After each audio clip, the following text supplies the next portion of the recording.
एक ऐसी साधना जिसने लोगों को वर्षों से लाभान्वित किया हुआ है। वह साधक जो निशुल्क साधना की प्राप्ति करना चाहते हैं अथवा निशुल्क साधना सामग्री की प्राप्ति करना चाहते हैं, वह संस्था द्वारा निर्धारित नियमों का पालन करते हुए इसे संस्था से प्राप्त कर सकते हैं। जो मूल नियम है उसके लिए एक वीडियो बनाया गया है तथा जो अन्य नियम लिखित रूप से टेलीग्राम चैनल पर उपलब्ध हैं, आप वहां पर जुड़ के इन समस्त नियमों का पालन करके जो भी सामग्री आपको प्राप्त करनी है जो संस्था में उपलब्ध है उसे प्राप्त कर सकते हैं। यह एक ऐसी साधना है जिसके माध्यम से मनुष्य ने क्या क्या लाभ प्राप्त किए हैं, सर्वप्रथम मैं आपको वह बताना चाहूँगा। एक व्यक्ति जो दुग्ध का व्यापार करते थे और आए दिन एक जगह पर आने जाने में उनको समस्या होती थी। यह काफ़ी पुरानी बात है क्योंकि यह साधना बहुत पहले से साधकों को करवाई जा रही है। तो उन्होंने ऐसे ही एक रात्रि सोचा कि काश ये रोड बन जाती तो मुझे यह समस्याओं का सामना नहीं करना पड़ता, और यह उन्होंने तब सोचा जब उनकी साधना खत्म हो गई थी। और आश्चर्य की बात है कि रातों रात वहाँ पर रोड बन गई और अगले दिन से उनकी असुविधाएं खत्म हो गई। एक समय था जिस समय पर दवाइयाँ मिलना बहुत कठिन हो रही थीं, और कुछ दवाइयाँ तो इतनी कठिन थीं कि वह मिल ही नहीं पा रही थी। मैं आशा करता हूँ सभी साधक समझ रहे होंगे कि मैं किस समय की बात कर रहा हूँ। तो वह साधक की माता जी की तबीयत ठीक नहीं थी। वह समस्त दवाएं उनके घर पर आके कोई व्यक्ति संपर्क बना और आकर दे गया। या भी किसी चमत्कार से कम नहीं रहा कि एक पूरा जीवन बच गया। एक बिहार में विवाह हुआ। आपको पता है कि जब पदाधिकारी हो जाते हैं तो वहाँ पर विवाह किस प्रकार से होते हैं, लेकिन यह विवाह बिल्कुल मंदिर में जाकर पूरे विधि विधान से हुआ। अन्य कोई शोशेबाजी नहीं हुई। लड़की का परिवार आर्थिक रूप से उतना संपन्न नहीं था, लेकिन लड़की के गुणों ने और उसकी साधना ने उसको यह लाभ प्रदान किया। एक साधक जिसने इसी साधना में तमोगुण का उपयोग कर लिया था। यह साधना दोनों प्रकार से होती है, सत्वगुण और तमोगुण। इस साधना में भी आप आगे चल के जानेंगे। उसने कैसे अपनी मांस की दुकान से अनेक दुकानें बना ली, वह भी इसी सिद्धि के माध्यम से, यह भी मैं आपको बताऊंगा। एक साधक ने जब उसके ऊपर उसके बॉस ने ज़्यादा गुस्सा किया तो इसी साधना से, इसी शक्ति से प्रार्थना की, जिससे उसके बॉस को भी नुकसान झेलना पड़ा और उस साधक को प्रमोशन मिला, एक नई जॉब मिली और सब एक साथ हो गया उसके साथ जीवन में कि जैसे समस्या आई और तुरंत ही खत्म हो गई। एक साधक ने इस साधना को इसलिए करना चाहा कि मैं सबको भूत प्रेत पिशाच आदि से मुक्ति दे दूं। जो भी सच में इन समस्याओं से परेशान हैं उनको हर एक प्रकार की कठिनाई से मुक्ति दे दूं। वह साधक ने भी इसका लाभ उठाया। और वह साधक जिसने 2022 में इस साधना को तमोगुणी रूप से किया था, जब इसका प्रत्यक्ष दर्शन हुआ तो क्या हुआ उसके साथ, ये भी मैं आपको इसी साधना में बताऊंगा। नमस्कार, आप सभी का स्वागत है अद्भुत राजसिक साधनाएं में। इसके अनुभवों से आपको समझ में आ गया होगा यह एक अत्यंत शक्तिशाली योगिनी की साधना है। इस साधना को करने वाला साधक अपने जीवन में ऐसे चमत्कारिक लाभ प्राप्त करता है जो शायद अन्य किसी साधना को करने से इतने कम समय में मिलना संभव नहीं हो पाएगा। संस्था द्वारा अनेक साधनाएं दी गई, लेकिन यह एक ऐसी साधना है जिसमें किसी भी प्रकार से कोई भी हानि होने की संभावना ही नहीं है। वह साधक जो इस साधना को करते हैं वह लाभ ही लाभ प्राप्त करते हैं और उसी ओर बढ़ते हैं। इस साधना में साधक को हवन करने की भी आवश्यकता नहीं है। तो वो साधक जो हवन की समस्या के कारण साधना नहीं कर पा रहे हैं, वह भी इस साधना को कर सकते हैं। इस साधना में मात्र मंत्र जप आवश्यक है। साधक स्थिरता पूर्वक बैठ सकते हो और उनमें मंत्र जप करने की शक्ति हो, इतना ही इस साधना में काफी है। अब यदि आप समझें तो यह साधना एक योगिनी की साधना है, जैसे कि मैंने आपको पूर्व में बताया। तो इस साधना में वह साधक जो विवाहित हैं, अविवाहित हैं, लेकिन अगर उनकी आयु 19 साल से अधिक है, वह इस साधना को आसानी से कर सकते हैं। इस साधना में आवश्यक वस्तुएं क्या हैं? एक लाल आसन और एक श्वेतार्क की माला। यह दोनों होने से कोई भी साधक इस साधना को पूर्णतः सिद्ध कर सकता है। यह साधना प्रत्यक्ष और अप्रत्यक्ष दोनों ही तरीके से हो जाती है। आवश्यक नहीं है कि साधना को प्रत्यक्ष किया जाए, आवश्यक यह भी नहीं है कि आपको अगर यदि आप प्रत्यक्ष है तो लाभ ना मिले। लाभ आपको पूर्ण मिलेंगे। प्रत्यक्ष रूप में साधक को विश्वास अधिक हो जाता है अपनी शक्ति के ऊपर। अब हम समझते हैं कि इस साधना को पूर्ण करने की प्रक्रियाएं क्या है, प्रत्यक्ष अप्रत्यक्ष रजोगुणी और तमोगुणी यह कैसे होती है। वह साधक जो इस साधना को प्रत्यक्ष करना चाहते हैं उन्हें ध्यान की प्रक्रिया को करना होगा। यह साधना 32 दिवस की होती है, लेकिन इसे 37 दिवस तक साधक को ब्रह्मचर्य का पालन करना होगा। वह साधक जो शारीरिक रूप से कमज़ोर हैं, कमज़ोर का अर्थ यह नहीं है कि उनमें बल नहीं है, लेकिन वो अपने ब्रह्मचर्य का पालन नहीं कर पाते हैं। चिपचिपा पदार्थ आना, वीर्य निकल जाना और क्या बोलते हैं लिंग में कड़ापन आ जाना, बाकी सारी चीज़ें जो होती हैं ना, वो आप स्वयं से जानते हैं कि क्या समस्या कब हुई है। उसकी जानकारी मुझे नहीं चाहिए आपसे, है ना।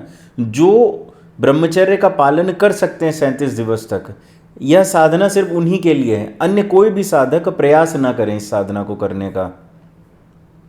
अथवा यदि आप 20 दिवस तक ब्रह्मचर्य का पालन कर सकते हैं तो संस्था द्वारा कुछ ऐसी औषधियां हैं जैसे पौरुष शक्ति, जीवन आनंद, इनका सेवन करके आप 10-15 दिन 20 दिन और पालन कर पाएंगे। लेकिन जिनका बिल्कुल ही न्यूनतम है ब्रह्मचर्य, आज तक पालन ही नहीं किया, उनको कोई भी औषधि इस समय नहीं लाभ दे सकती है।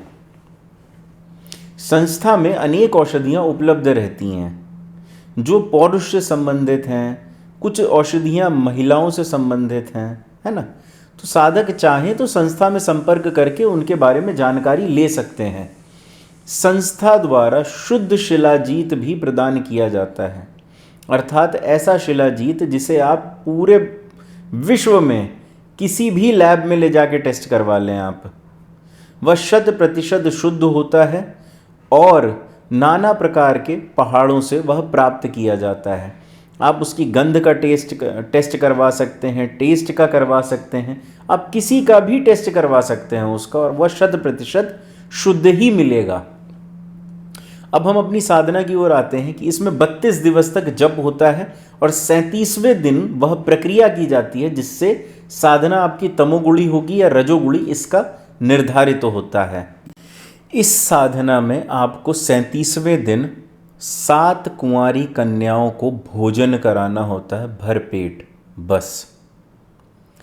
अब यदि आप ऐसी कन्याओं का चयन करते हैं जो पूर्ण सात्विक भोजन करती हैं, यह मांस मदिरा का सेवन नहीं करती हैं, मदिरा तो रहने ही दीजिए, वो तो बच्चे हैं, मांस का सेवन नहीं करती हैं, ऐसे में आपकी जो साधना होगी वह रजोगुणी रहेगी, उसका प्रभाव रजोगुण आधारित होगा।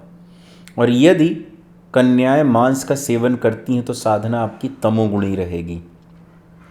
लाभ आपको तमोगुणी में ज़्यादा है, प्रत्यक्ष दर्शन आपको तमोगुणी में आसानी से हो सकते हैं, लेकिन तमोगुणी साधना की जो अवधि है वो बहुत लंबी नहीं रहेगी।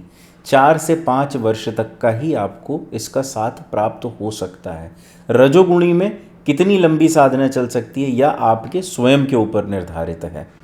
तमोगुणी साधना से सिद्ध हुई साधना शक्ति आपके लिए वह समस्त कार्य कर सकती है जो भी इस प्रकृति द्वारा संभव है। रजोगुणी में ऐसा नहीं है, वह कोई भी ऐसे कार्य नहीं करेगी जो कहीं से भी गलत होने की थोड़ी सी भी संभावनाएं जिसमें उत्पन्न हो सकती हैं। तो यह दोनों में भेद है, रजोगुणी और तमोगुणी में। और वह साधक जिसने इसकी साधना की हुई थी तमोगुणी की, वह स्वयं से जानते हैं कि किस प्रकार की समस्याओं का उन्हें सामना करना पड़ा था जब इसके प्रत्यक्ष दर्शन हुए थे, क्योंकि प्रत्यक्ष करने में उनको समय भी काफ़ी लगा और उसके बाद जब दर्शन हुए तो वह इसके स्वरूप को झेल नहीं पाए उस समय पे, क्योंकि उन्होंने इसके सत्य स्वरूप की कामना कर ली थी कि आप अपने सत्य स्वरूप में दर्शन दें, जो कि ऐसा नहीं होना चाहिए। साधक को एक ऐसे स्वरूप में दर्शन लेने चाहिए जो उनके लिए हितकारी हो, जिससे उन्हें भय न लगे। और इस साधना में जब आप तमोगुणी के माध्यम से इसे सिद्ध करते हैं तो यह शक्ति आपको अन्य भोग और ऐश्वर्य भी प्रदान करती है, जो कि सार्वजनिक रूप से कहना उचित नहीं है, लेकिन रजोगुणी में ऐसे कोई लाभ आपको प्राप्त नहीं होते हैं। यह साधना सभी साधकों को करनी चाहिए। वह साधक जिन्होंने कभी साधना नहीं की उन्हें भी ये साधना करनी चाहिए। वह साधक जो इस साधना को 15 दिन भी कर लेते हैं उनके जीवन में परिवर्तन आने की 100% संभावनाएं हैं। पूर्ण साधना नहीं भी की तब भी जीवन की जो समस्याएं हैं वह आप पाएंगे कि साधना काल में ही कम होने लग गई या दूर हो गई। साधक जब ऐसे ही 10-15 दिन साधना करता है और उसको यह लाभ मिलने लगते हैं ना, उसके बाद वो अन्य कोई साधना नहीं करता, इसी साधना को पूरा कर डालता है और आजीवन इसका लाभ मिलता है रजोगुणी आधार पे। यदि साधना करता रहे आदमी तो एक बार 32 दिवस साधना कर ली, उसके बाद यदि उसको लगा तो 4-5 साल बाद, 8 साल बाद, 10 साल बाद कभी दोबारा कर ली। और यदि कोई साधक इस साधना को प्रत्यक्ष करना चाहता है तो उसका कम से कम 30 से 40 मिनट बैठने का ध्यान में अभ्यास होना चाहिए। जो इसकी आवाहन प्रक्रिया है उसी तरीके से आवाहन करके आपको रोज ध्यान में बैठना होगा और जो ध्यान की अनेक क्रियाएं हैं उनको जोड़ना पड़ेगा। और सभी क्रियाएं तो अब ऐसे सार्वजनिक रूप से सिखा पाना संभव नहीं है मेरे लिए। उसके लिए साधक को, वह साधक जो इस साधना को आश्रम में पूर्ण करते हैं उन्हीं को सिखाया जा सकता है, क्योंकि इसके लिए प्रत्यक्ष सामने होना साधक का अत्यंत आवश्यक है। ऐसे फोन पे बताने में यदि कुछ गलत हो गया तो कहीं ज़्यादा नुकसान हो सकता है साधक के शरीर में। इसलिए कोशिश करें कि खाली ध्यान करें और प्रत्यक्ष करने का प्रयास करें। 6 महीना 8 महीने में प्रत्यक्षीकरण की कुछ संभावनाएं अवश्य बन जाएंगी। इस साधना में आपको श्री गणेश का एक मंत्र साधना शुरू करने से पूर्व जपना आवश्यक है और जो इसका मूल मंत्र है वह भी आवश्यक है। और यह दोनों ही मंत्र आपको सार्वजनिक चैनल टेलीग्राम के निःशुल्क रूप से मिल जाएंगे। और जो साधना आज अपलोड हुई है उसका मंत्र आज ही की पोस्ट में मिलेगा। ऐसा नहीं होगा कि आप 5 साल बाद या 2 महीने बाद आके मैसेज करें कि जी उसका मंत्र कहाँ है, हमें ढूंढ के दीजिए। ऐसा नहीं होगा। यदि यह साधना 9 अगस्त को अपलोड हुई है तो आपको टेलीग्राम चैनल में 9 अगस्त को जाना है और इस मंत्र को खोजना है। व्यक्तिगत रूप से किसी भी साधक को कोई भी मंत्र प्रदान नहीं किया जाता है। जो मंत्र टेलीग्राम चैनल पर उपलब्ध हैं आपको उन्हें सार्वजनिक रूप से ही खोजना होगा। यदि आप में यह काबिलियत नहीं है कि आप मंत्र आदि खोज सकें, इतना भी श्रम आप नहीं कर सकते हैं, तो आप साधना करने के लिए इतनी मेहनत ना करें अब। क्योंकि ऐसे में जब आप एक छोटी सी चीज़ के लिए श्रम नहीं कर पा रहे हैं तो साधना करना आपका व्यर्थ ही हो जाएगा। यह बात अलग है कि आपको टेक्नोलॉजी की जानकारी नहीं है। ऐसी स्थिति में आप क्या बोलते हैं, किसी अपने जानने वाले से, किसी से समझ लें कि कैसे देखना है, कैसे अकाउंट बनाना है, कैसे उसको समझना है, कैसे यूज़ करना है। जिस प्रकार से व्हाट्सएप चलता है वैसे ही टेलीग्राम भी चलता है। टेलीग्राम ज्वाइन करने के लिए आपको लिंक नीचे डिस्क्रिप्शन बॉक्स में प्राप्त हो जाएगा। श्वेतार्क एक अद्भुत माला है। इसका निर्माण कुछ इस प्रकार से किया जाता है कि वह रविवार जिस दिन रवि पुष्य योग हो, शनिवार की रात्रि जाके श्वेतार्क के पौधे को निमंत्रण दें और रविवार की सुबह लकड़ी के माध्यम से उस पौधे को बाहर निकाल लें। सूर्योदय से पहले उसकी जड़ काट के उसको छाया में सुखाएं। उसके बाद उसकी जड़ जब सूख जाए तो उसके छोटे छोटे दाने बना के आप माला बनाकर उस पर जप कर सकते हैं। यह माला आपको अपने श्रम से प्राप्त हो जाएगी। यह एक प्रथम प्रक्रिया है। दूसरी प्रक्रिया यह है कि आप संस्था में जो निर्धारित नियम है निःशुल्क सामग्री प्राप्त करने के, उनका पालन कर लें। आपको माला संस्था से निःशुल्क रूप से प्राप्त हो जाएगी। तीसरा यह है कि आप सशुल्क संस्था से यह माला प्राप्त कर सकें। यह 3 नियम हैं। आसन आपको लाल ऊनी आसन उपयोग करना है। या तो आप बाजार से प्राप्त कर लें, वरना निःशुल्क प्रक्रिया से, वरना सशुल्क प्रक्रिया से। अब यह साधक की इच्छा है कि वह किस प्रकार से इसको प्राप्त करना चाहता है। क्या इस साधना में कोई गुरु होना आवश्यक है? जी, मंत्र नियम आदि सब आपको प्रदान कर दिए जाएंगे। सामग्री आपको पता ही है क्या उपयोग करनी है, जब आपको पता है कैसे करना है। घी का दीपक आपके दाहिनी ओर जलेगा, तेल का दीपक होगा तो बाईं ओर जलेगा। यह मूल प्रक्रिया है। रोज रात्रि में 10 बजे के बाद जप करना है। इसमें आपको कोई भी गुरु होना अत्यंत आवश्यक नहीं है, किसी गुरु मंत्र का जप करना आवश्यक नहीं है, कोई कीलन सुरक्षा घेरा आदि करने की आवश्यकता नहीं है। आप सीधे इस मंत्र का साधना कर सकते हैं। स्वच्छ रहें साधना काल में, सात्विक भोजन करें जिससे ज़्यादा बेहतर रहेगा आपके लिए। मांसाहार का सेवन ना करें तो बेहतर है, वरना मांसाहार का सेवन करेंगे शरीर गर्म होगा, वीर्यपात होने की समस्या बढ़ जाएगी। ब्रह्मचर्य टूटा, साधना खराब, नुकसान कुछ नहीं होगा, लाभ भी कोई नहीं मिलेगा। अतः इन सब चीज़ों का ध्यान रखें और अपनी साधना अच्छे से पूर्ण करें। मैं आप सभी का तंत्र जगत में स्वागत करता हूँ। वह साधक जो साधना नहीं कर सकते हैं, यह उनके पास समय नहीं है और कुछ बेसिक समस्याएं हैं जीवन की जिससे वो मुक्ति प्राप्त करना चाहते हैं, संस्था द्वारा आप माता महाविद्या का हवन करवा सकते हैं, जो प्रत्येक रविवार रात्रि 8 बजे होता है। प्रत्येक बृहस्पतिवार माता बगलामुखी का हवन मंदिर प्रांगण में करवाया जाता है, आप उसमें भी नामांकन करवा सकते हैं। अथवा यदि आप कोई विशेष अनुष्ठान अपने लिए करवाना चाहते हैं, संस्था के टेलीग्राम चैनल के माध्यम से आप संपर्क स्थापित कर सकते हैं।